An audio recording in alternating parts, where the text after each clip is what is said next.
I'm Mark, and this is the Mr. Productivity Podcast, the podcast to help solopreneurs banish overwhelm, reduce stress, and get more done. In today's episode, I'm going to be talking with Jessica Combs because she speaks Google Analytics-ese. Wait, what? Yeah, Jessica teaches solopreneurs how to one-up the competition by optimizing their sales funnels using Google Analytics. She removes the anxiety from analyzing data and make analytics approachable and fun. Oh boy. Now, before we enter into the episode and the conversation today, I want to invite you to sign up for my free 21-day productivity challenge because as a solopreneur, you've got a lot to do, and this challenge will help you be more productive at doing what you have to do. Just invest 1 minute a day in reading a tip that will transform your productivity habits in less than a month. You can go to MrProductivity.com, MISTER, MrProductivity.com to sign up, or just click the link in the show notes. Now, on with the show. Jessica, welcome to the show. Hey, thanks for having me. I'm happy to be here.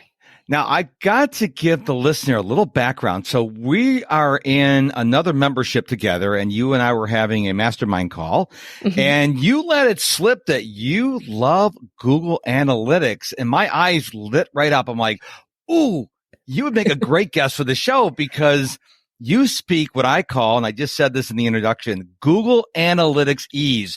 Google Analytics is so powerful, but I think most people are like me. We're like, we know what Google Analytics is, but I don't want to touch it. So where do you want to jump off with this fascinating conversation?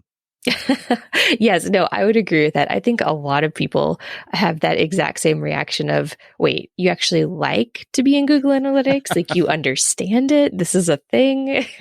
Because most people, they hear it, their eyes kind of glaze over. They think it's this super complicated, which to be fair, it is a bit complicated system, but there's definitely some things you can do to make it not so overwhelming.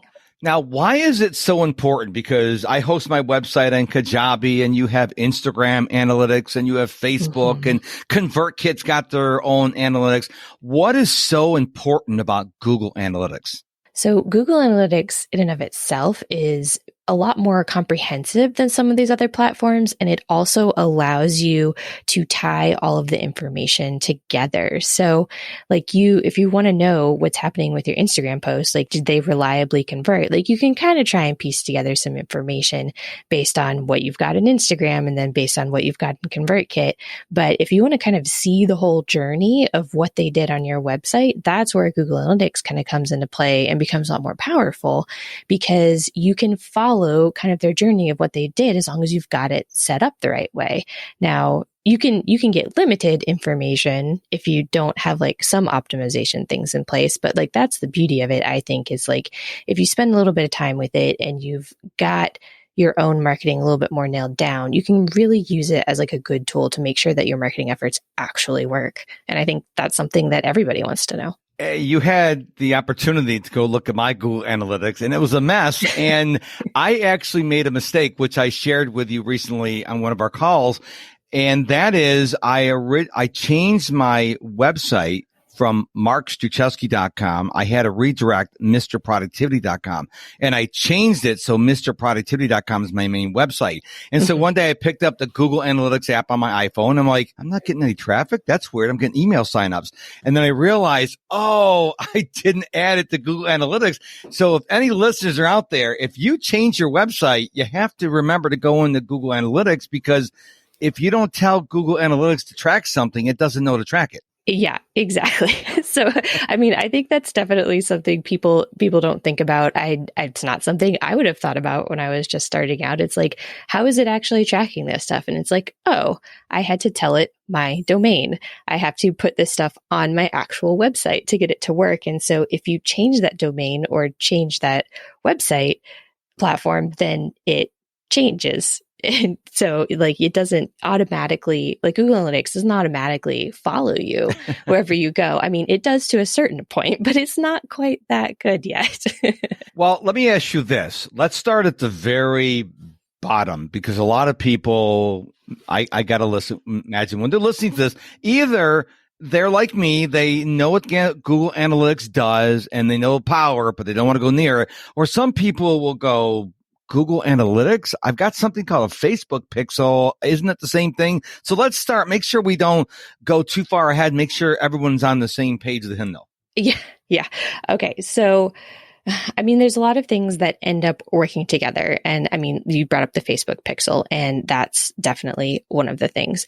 And so I said a little bit earlier, you kind of use Google Analytics to like kind of capture all the information and really understand everything that's happening on the website. But you can also have different inputs that are coming from the different places so that you've got a little bit more accurate information. And that's where the things like the Facebook pixel comes in.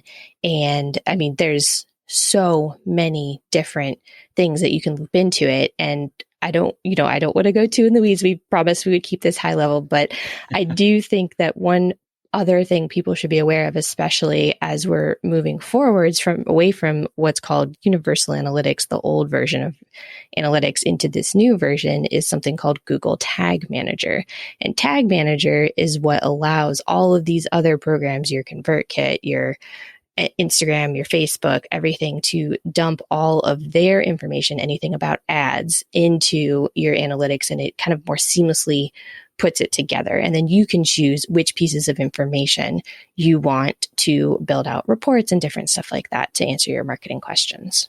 And Universal Analytics is being turned off. GA4 is coming in July of this year, right? So just in a few months. Yes, just in a few months. And I mean, folks with bigger websites have been prepping for the last year, to be honest. But for the entrepreneurs, I think it's more of just knowing that this is coming, especially if you're using Google Analytics in any capacity, because the switch will turn off if you haven't moved over to GA4. All of a sudden, kind of like you switching your domain, you're going to wake up one day and you're going to have nothing there. So I think that's why people just kind of need to be aware that change is coming, because there is a few different things you're going to have to do. Right now, Google, most recently, as of March of 2023, Google had started to threaten they were auto-migrating accounts. Yeah, you told me about this. Now, I have not seen yet an account where that happened, but I do believe by July that will probably start happening to some people. My advice is to get ahead of it if you still can, because this is something you're going to want to build on your own terms. You don't want any, especially if your universal analytics isn't very clean. Or, I mean, if there's nothing really in it, like no optimizations, the Google Analytics is literally just out of the box, it's probably not going to mess you up too bad, because there's nothing in there for Google to assume you would want carried over into GA4.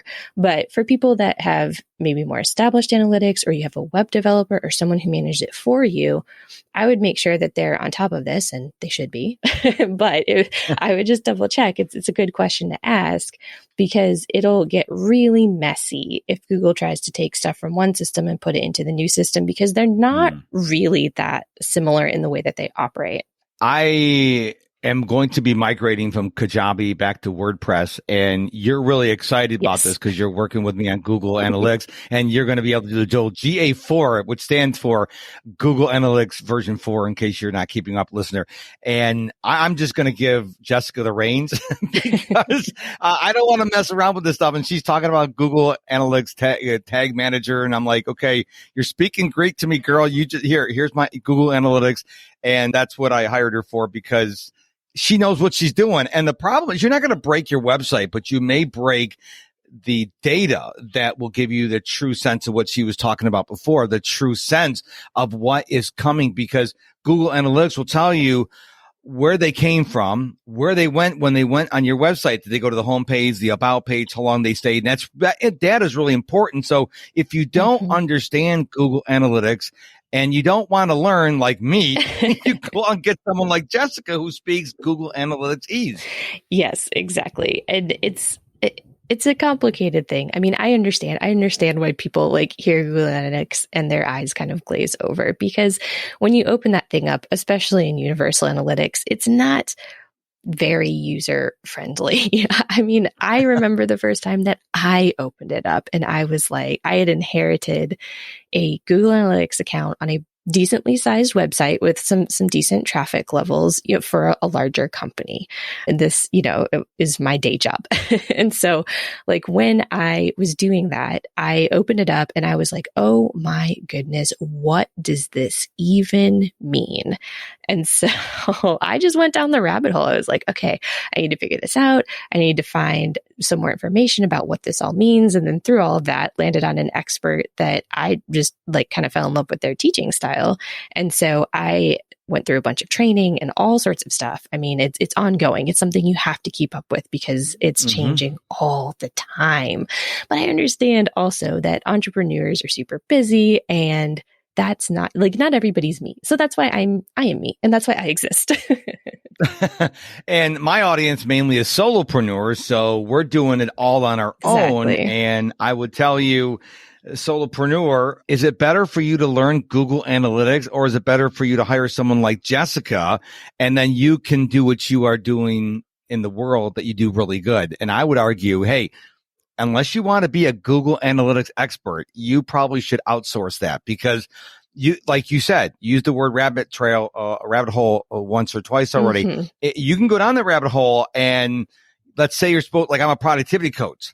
Well, is it better use of my time to serve my customers or to learn Google Analytics? I hope the answer is obvious. Where your primary thing is Google Analytics. And I think that's why people, even solopreneurs, I can't afford someone like Jessica. Well, first of all, you don't know. Second of all, she'll tell you how to get a hold of her at the end of the show. Just have a conversation. Yeah. And you just can't talk about the money. You got to think about the stress and the learning curve. Jessica already has this stuff done. So why would you want to waste your time and your energy and your brain cells learning something like this when you can have someone like Jessica do it? So I just want the solopreneurs who are listening to understand it's really important to have Google Analytics, but you don't need to set it up. Exactly. Yeah. And honestly, I would even at this point start to maybe caution against it, because like I said, moving into this new world with GA4 is both good and bad. It's a better system. It has a lot more capabilities, way more things than reporting capabilities than like Universal Analytics even had. But it requires a steeper learning curve, even on the setup. Like you have to be comfortable with going in to your administrative settings and really going back there and looking at stuff. But the problem of when you do that is you have to be careful, because if you don't know what you're doing, that is where you can really mess up the data for your website, and like right off the bat. And so I would definitely say, I mean, if you have any question about it and you're like, I need this set up because I need the data, but I have no idea what I'm doing, then just stop and give me a call and I will talk you down off the ledge and explain what to do. Well, at least if you mess up Google Analytics, you don't trash your website. I made the mistake many years ago. I was on a WordPress website, didn't know what I was doing. I was in the editor, which I should not have been in the editor. And I took off a semicolon and my white page came up and I panicked. I had to call the hoster and they were able to restore it. But at least you can't trash your website, but you can mess up your data. So I just want people to make sure they heard that point. Now, we have a mutual friend in the other membership we're in who you had a conversation with him recently, and he is really concerned about privacy. So talk to us a little bit about that. 'Cause I'm with Gary Vaynerchuk. There's no privacy in our world anymore. I think that's gone away with all the device we carry. But talk to us about that conversation without revealing his name. No, absolutely. Yeah. No. And I think it's important just to keep in mind. I mean, I kind of agree with you. It's very difficult in this digital world that we live in to be anonymous. But I think another good thing about GA4 and Google is they have really tried to push the envelope on making sure they're respecting people's privacy and like their private information. I mean, for the last few years, everybody's been well aware that third-party cookies are something that usually tracks you. You know, that's what tracks you across all the different websites. That's quite honestly what puts a bunch of data into your Google Analytics. But at the same time, are you one of the million Join over 1 million people, which may be a slight hyperbole, and get productivity tips that will help you live a more productive life. Head on over to mrproductivity.com/insider. People are really becoming wary of that, and they're not wanting that invasion of privacy. And so now that you have so many opportunities to opt out of stuff like that, you really need a platform that can still kind of understand trends and patterns and predict what your user is going to do, especially if that user has opted out. And so, like, regarding the privacy aspect of it, that keeps the user more safe. It's a little bit more user-centric instead of marketer-centric, as I feel like Google has kind of been in the past. And then it also has a feature where you can set stuff up, like there's plugins that you can put in that specifically say, hey, this is personal identifiable information. I know that this was accidentally collected from my cart page, and I don't want this to pop up in Google Analytics because it violates a whole ton of things. But depending on the country you're in, GDPR is a huge thing for privacy, and it basically affects Europe and European countries right now. But things are coming down the line. So that's why it is important to just have these like privacy considerations in mind. It puts your mind at ease also, but it also has big implications for the way that we track just what people are doing on websites. So I don't know if that kind of helps ease people's minds about privacy. I mean, to some extent, people are following what you're doing, but mostly what people are using Google Analytics for is to look at what you're doing on their website. I mean, I don't want to go too far down a rabbit hole with marketing best practices and remarketing and all of that, but just know that there are different things that people do try to use cookies for, to quote, follow people around on the internet. But for the most part, a lot of people just want to know what's happening on their website. They just want to know if their LinkedIn post is bringing in conversions, or if it's their Instagram post that's bringing in conversions. And those are the things that Google Analytics really helps with, and doesn't hopefully too horribly invade your privacy. Now, that's a perfect segue into my next question. So one of the reasons why I'm excited about going back to WordPress is they have an incredible app called Pretty Links. Mm-hmm. And what I can do from our conversations before this podcast is I can create a pretty link to a landing page on my website and put special codes after the link mm-hmm. that say it's from LinkedIn or from Instagram or from YouTube. And when they click it in Google Analytics, I'll be able to say that this visitor came directly from Instagram or LinkedIn. Is that true? Yes. And so let me preface that with saying it doesn't say who the person is, right? So it's not going to say Jessica Combs came to mrproductivity.com and did XYZ. It's just going to say a user from LinkedIn. And you can, depending on what, these are called UTM parameters, and they're all the little funny things that come after the question mark after your actual web page. That's why you want the pretty links, just as an aside. But it will tell you where they came from. Depending on what you put in, you can get it down to like even which post it was if you have enough information that you're putting in there. So that's where it comes in. And on the back end of Google Analytics, you can build out your reports to have better understanding to answer those questions. You want to know if they're coming from LinkedIn, it'll tell you if they're coming from LinkedIn, or it'll tell you if they're only coming from Instagram. And so if you are able to use these parameters, it's a little bit of a level up, but it really unlocks the power of Google Analytics and gives you reporting with better insight. Otherwise, you're kind of relying on Google to know where that traffic came from. And if that traffic didn't come specifically from a web browser like Instagram.com, if they click through on the app, although Instagram's probably a bad example for click-throughs because there's very little links in Instagram, but you know what I'm saying. So Facebook, replace that with Facebook. If it doesn't come from an actual web browser, Google Analytics doesn't know what to do with it. And that's why when you log into your account, you see something called direct none traffic. And that just means this is traffic that came to your website. Google has no idea where they came from or why they're there. They just said, oh, hey, look, a person popped up on your website, and you have no more insight other than that. Interesting.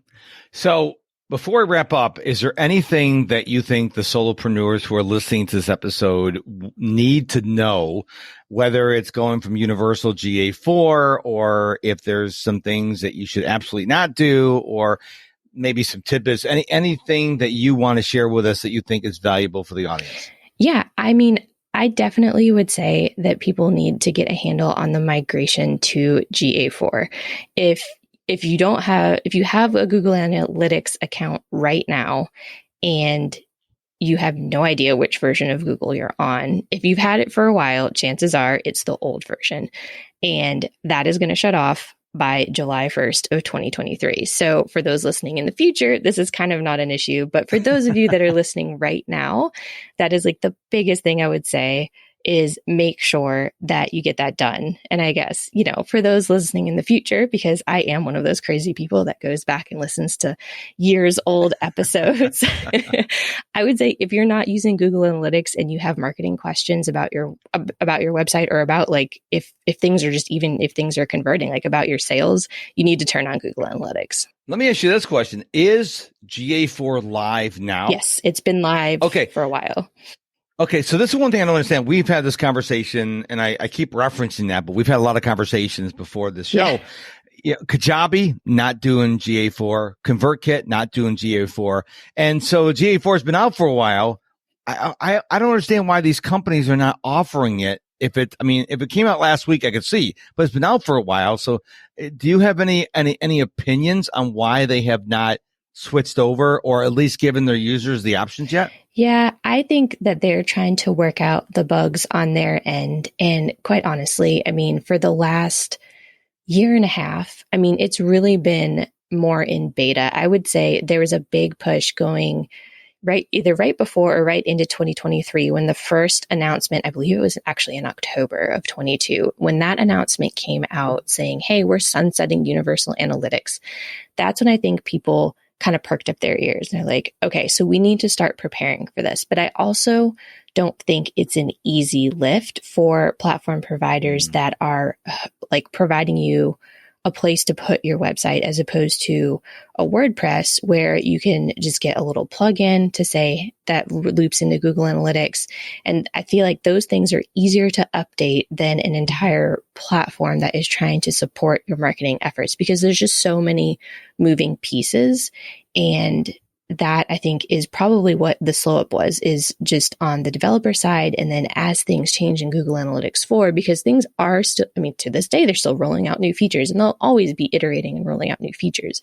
But they've had big changes in the last year or so. And so I think that's why people have pressed pause on it, because they're trying to figure out what is the best time to do this. And I think now that Google has the official announcement of, hey, we're moving people to GA4 now, UA shuts off, you really have to do something. Now I think they're really in the home stretch. So I'm hopeful that those types of platforms have had stuff in the works, because like I said, this is not a new announcement. GA4 in some form has been out for the better part of 2 years, maybe a little bit longer. I've personally been using it in tandem with Universal Analytics for all of 2022, because for bigger companies, you had to do that to be able to get your implementations done and get stuff migrated over to vet your current website. There were so many questions, and I think entrepreneurs fortunately have it a little easier in that regard, because their websites are generally more simple. And that's a good thing, because it makes it easier to migrate, and it makes it easier to focus really on just what you need without being overwhelmed by the platform. Well, I know you are waiting in bated breath for me to transfer over to WordPress, because then you can get back in there and you're going to do things I won't even understand, but I know you're really excited about it. My contract is up with Kajabi in July, but I'm going to be moving probably a couple months ahead of time. I'm going to build out the WordPress website, get it all perfect. And then when it's all ready, all I have to do is change the name servers. But I know you'll be waiting for that text from me to say, oh, goody, goody. You'll be like a kid going to the candy store. You'll be ready to go. Exactly.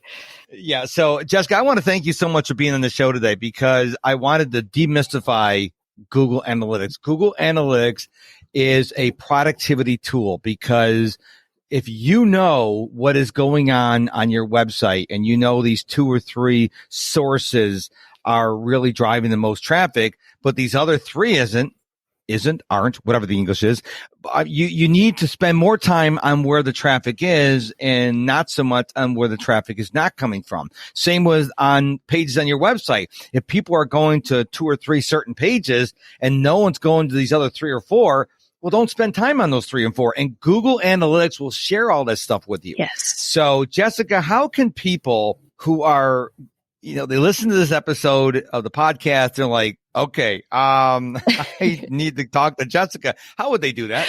Yeah. So the best place to find me and reach out to me right now is on LinkedIn, and I'm at linkedin.com/in/Combs-Jessica. No, Combs Jessica. Oh my gosh. I always get that wrong. I also have a Substack that you can you can sign up for it. It's free, and you can sign up and you can get my blogs and emails directly in your inbox. I am currently working on expanding everything. Everything's kind of like a work in progress. This is a relatively new adventure for me, but I'm really, really excited. So if this is something that interests you, you want some help, you can find my links on LinkedIn. You can subscribe to my Substack, and I would love to connect with you and kind of explore some things further. Well, Jessica, I want to thank you for talking to us in a simple way, because, you have to be a special person to understand Google Analytics. And I think you whet our appetite. And like we've talked before and on the show, there are people who know the power of Google Analytics, don't want anything to do with it. That's me.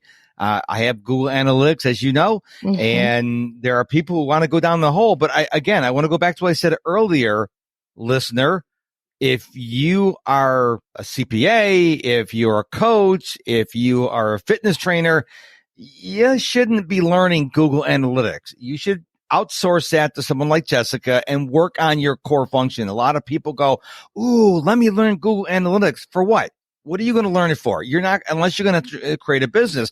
And that's why I wanted to have you on the show today, because I've known you for a while. You know your stuff, and you really get unusually excited for Google Analytics, which kind of like me on my birthday, my anniversary, or Christmas. I love getting presents. That's what when you talk about Google Analytics, I can just see the smile in your eyes, because that really lights you up. And that's a good thing, that we need people like you to do stuff like that. Yeah. I mean, I think it's a great thing. I know it's a need, and I know that people, when you ask people about analytics and numbers, their eyes glaze over, and that's my wheelhouse. So that's not yours. Yours light up. Exactly. I'm like, yes, give me more.